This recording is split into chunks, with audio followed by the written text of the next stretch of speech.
여러분, 2026년 1월 세계 경제 포럼이 열린 다보스에서 전 세계의 이목을 집중시킨 발언이 터져 나왔습니다. 바로 도널드 트럼프 대통령이 그린란드 매입 의사를 다시 한번 공식화하며 이를 미국의 차기 국방 전략의 핵심으로 선언한 것입니다. 2019년 당시 터무니없는 농담이라며 조롱받았던 이 제안은 이제 단순한 부동산 거래를 넘어 북극권의 패권과 미국의 자원 안보를 결정지을 거대한 체스판의 첫 번째 수로 부상하고 있습니다. 트럼프는 이번 발언을 통해 그린란드 매입이 선택이 아닌 국가적 생존의 문제임을 강조했습니다. 하지만 덴마크와 그린란드 자치정부의 반발은 여전히 완강하며 이를 바라보는 국제사회의 시선도 차갑습니다. 과연 트럼프는 왜 이토록 그린란드에 집착하는 것일까요? 단순히 영토를 넓히고 싶은 야욕일까요? 아니면 우리가 모르는 거대한 전략적 이득이 숨어 있는 것일까요? 오늘은 트럼프의 그린란드 매입론이 가진 실제 지정학적 가치와 그 안보적 함의 그리고 이를 둘러싼 덴마크와의 복잡한 갈등 양상을 분석해 보겠습니다. 트럼프가 그린란드를 원하는 가장 근본적인 이유는 바로 안보입니다. 지도상에서 그린란드는 북미 대륙과 유럽 그리고 러시아 사이의 정중앙에 위치해 있습니다. 냉전 시대부터 이곳은 미국 본토 방어의 최전선이었습니다. 현재 그린란드 북서부에는 미국의 피투픽 우주군 기지가 운영되고 있습니다. 과거 툴레기지로 불렸던 이곳은 미국의 탄도미사일 조기경보 시스템의 핵심축입니다. 러시아에서 미국 본토를 향해 발사되는 대륙간 탄도미사일의 최단 경로는 북극 상공을 지납니다. 피투픽 기지의 레이더는 이 미사일을 가장 먼저 포착하여 미국 본토의 대응 시간을 벌어주는 결정적인 역할을 합니다. 트럼프는 단순히 기지를 임대해서 쓰는 현재의 구조가 불안정하다고 느낍니다.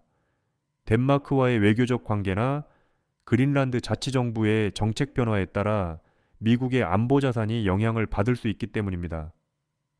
그린란드를 미국 영토로 편입함으로써 이곳을 그 누구도 건드릴 수 없는 철통 같은 북극 방어 성벽으로 만들고자 합니다.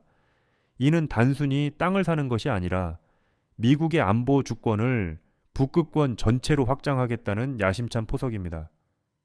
안보가 명분이라면 경제적 실리는 바로 히토류에 있습니다. 현재 전 세계는 전기차, 스마트폰, 미사일 유도 장치 등 첨단 산업의 핵심 원료인 히토류 공급망을 놓고 소리 없는 전쟁을 벌이고 있습니다. 그리고 이 시장의 90% 이상을 중국이 장악하고 있죠. 미국은 중국의 자원 무기화에 대응하기 위해 필사적으로 자체 공급망을 찾고 있는데 그 해답이 바로 그린란드에 있습니다. 그린란드 남서부의 크바네피엘 지역에는 약 3,610만 톤에 달하는 엄청난 양의 히토류가 매장되어 있는 것으로 추정됩니다. 이는 중국의 매장량에 필적하는 수준으로 만약 미국이 이 자원을 확보한다면 중국의 자원 패권은 단숨에 무너질 수 있습니다. 하지만 상황은 복잡합니다. 중국의 성어자원 같은 기업들이 이미 그린란드 광산 프로젝트에 지분을 투자하며 발을 들여놓았기 때문입니다. 트럼프는 중국이 미국의 앞마당인 그린란드의 자원을 선점하는 것을 결코 좌시할 수 없다는 입장입니다. 기후변화로 빙하가 녹으면서 접근이 가능해진 이 자원의 보고를 누가 차지하느냐가 21세기 기술 패권의 승자를 결정지을 것입니다. 트럼프가 자신의 주장을 정당화할 때 가장 자주 인용하는 사례는 1867년의 알래스카 매입입니다. 당시 미 국무장관 윌리엄 수워드는 러시아로부터 알래스카를 720만 달러에 샀습니다. 당시 언론과 정치권은 쓸모없는 얼음 상자를 샀다며 수워드를 비난했지만 결과적으로 알래스카는 석유와 천연가스 그리고 냉전 시대 최고의 전략적 요충지가 되었습니다. 트럼프는 자신이 제2의 수워드가 되어 미국의 백년 대계를 세우려 합니다. 실제로 미국은 1946년 해리 트루먼 대통령 시절에도 덴마크에 1억 달러 상당의 금을 제안하며 그린란드 매입을 타진한 적이 있습니다. 영토 매입을 통해 국력을 확장하는 것은 미국의 오랜 전략적 전통이기도 합니다. 하지만 19세기의 영토 매매와 21세기의 주권 존중 사이에는 거대한 간극이 존재합니다. 트럼프는 이를 비즈니스적 거래로 접근하지만 국제사회는 이를 주권 침해로 받아들이는 것이 이 갈등의 핵심입니다. 덴마크 정부의 입장은 명확합니다. 그린란드는 팔 물건이 아니며 그린란드는 그린란드인의 것이라는 선언입니다. 덴마크 총리는 트럼프의 발언을 외교적 결례를 넘어선 주권 모독으로 간주하고 있습니다. 하지만 그린란드 내부의 사정은 조금 더 복잡합니다. 그린란드는 현재 덴마크로부터 매년 약 6억 달러의 보조금을 받으며 자치권을 행사하고 있지만 경제적 자립을 통한 완전한 독립을 꿈꾸고 있습니다. 트럼프는 이 지점을 파고듭니다. 덴마크의 보조금을 미국이 대신하고 대규모 인프라 투자를 통해 그린란드를 북극의 싱가포르로 만들겠다는 식의 유혹입니다. 그러나 그린란드 주민들의 여론은 냉담합니다. 최근 조사에 따르면 미국 편입에 찬성하는 주민은 고작 6% 내외에 불과합니다. 그들은 강대국의 속국이 되는 것보다 자신들의 정체성과 환경을 지키는 독립국가를 원합니다. 트럼프가 제시하는 거래의 기술이 주권 국가의 자존심과 부딪히며 발생하는 불꽃은 당분간 꺼지지 않을 전망입니다. 그린란드는 단순히 미국과 덴마크만의 문제가 아닙니다.